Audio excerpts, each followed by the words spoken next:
Ma'am ऐसे ही फिर बात करेंगे हम सभी राशियों के लिए जी। तो इस साल सबका कैसे जाने वाला है? अगर मैं राशि के अकॉर्डिंग बात करती हूँ तो सबके लिए कैसा रहेगा मैम? देखिए जी, मेष की बात करते हैं सबसे पहले ना, मेष से मीन तक थोड़ा सा ब्रीफ में करते हैं। मेष राशि के लिए क्योंकि 7.5 शुरू होने वाली है, बहुत सारे और वीडियोस में सभी व्यूअर्स ने भी देखा होगा कि मेष राशि की 7.5 शुरू हो रही है। कुछ लोग घबराए हुए हैं। मैं कहती हूँ जी आपको बिल्कुल घबराने की ज़रूरत नहीं है, एटलीस्ट इस 2025 में तो बिल्कुल भी नहीं। आपको एक एस्ट्रोलॉजी का एक बढ़िया सा सूत्र बताती हूँ 7.5 का। हमने बहुत बार शुरुआत की 7.5 की। तो जब भी हम 7.5 को देखते हैं ना कि शनि महाराज कैसा रिजल्ट दे सकते हैं, आपकी कुंडली में उनकी पोजीशन क्या है, आपके चंद्रमा की पोजीशन क्या है, ये तो देखना बहुत ज़रूरी होगा। इसके साथ साथ में जो बहुत कम लोग गणना करते हैं, शनि महाराज किस धातु पर आएंगे आपकी राशि पर, बहुत मैटर करता है। अब जैसे नक्षत्रों के पद हैं, अलग अलग चरण हैं, उसी तरह से ना ये चरण भी 7.5 के किस चरण पर शनि महाराज का गोचर होगा जी। अब फॉर एग्जाम्पल मेष की बात हम कर रहे हैं तो मेष राशि पर लोहपाद पर यानी कि लोह धातु पर शनि महाराज आ रहे हैं।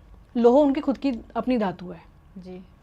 मेष की बात करें, धनु की बात करें, इवन साथ साथ में अगर मैं बात करूं मीन राशि की भी, तो इस तीनों पर लोह धातु पर आ रहे हैं। ठीक है, तो इन तीनों के लिए ही शुभ है, ठीक ठीक, कोई बहुत ऐसा बुरा इफेक्ट नहीं है क्योंकि धातु भी मैटर करेगी। अब हम बात करते हैं एक ऐसी बढ़िया सी राशि की, अभी हम पूरे सीक्वेंस में बात करेंगे ही, लेकिन कुछ व्यूअर्स को मैं पहले ही खुशखबरी दे दूं, कुंभ राशि को। उनकी भी 7.5 चल रही है, लेकिन उतरती 7.5 शुरू हो जाएगी अब उनकी। लेकिन यहाँ सबसे इंपॉर्टेंट चीज़ ये है कि एक तो मूल त्रिकोण राशि खुद की है शनि की, ये इसके साथ में पहले कई सालों के बाद कुंभ राशि पर रजत धातु पर, रजत पाद पर, रजत चरण पर आ रहे हैं शनिदेव।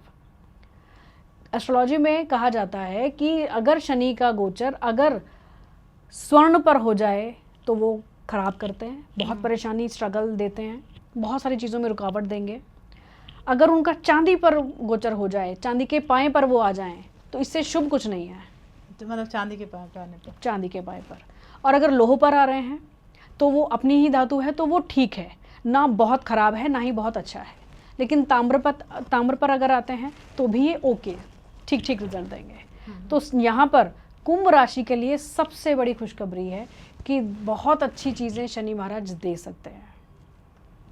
कुंभ वालों के लिए बल्ले बल्ले होने वाली है, बल्ले बल्ले होने वाली है, क्योंकि ये सूत्र शायद आपने कभी शायद ही सुना होगा कि जिस भी धातु पर शनि महाराज गोचर करेंगे राशि पर, उसी प्रकार का रिजल्ट उसको देंगे।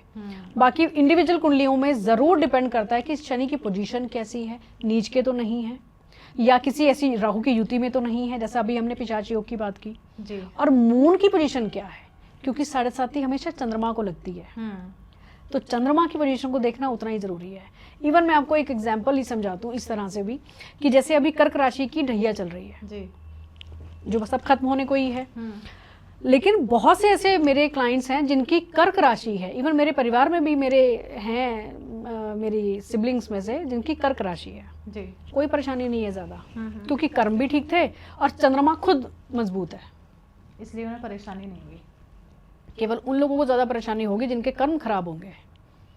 ये तो वही वाली बात हुई कि अगर मैं कितना मर्जी पाप कर लूं लेकिन जाकर गंगा में गोता मारूं तो सारे पाप धुल जाएंगे, ऐसा नहीं हो सकता ना। बिल्कुल, अभी चर्चा भी तो चल रही है, कुंभ है जी, पाप किए जाके कुंभ नहा लो। नहीं, ऐसा अगर होने लगे तो फिर तो पूरी दुनिया को ही गंगा स्नान भी करना चाहिए। इस बार कुंभ में भी सब इसी चक्कर में रहे हैं। हाँ, वही देखिए, महाकुंभ अपनी जगह एक बहुत पवित्र पर्व है, बिल्कुल, लेकिन सिर्फ इस इंटेंशन से आना कि भाई मैं पाप धो लूं, तो वो ऐसे नहीं धुलेंगे। पाप जो किया है वो तो भोग कर ही कटेगा, बिल्कुल, उसको कम ज्यादा जरूर किया जा सकता है।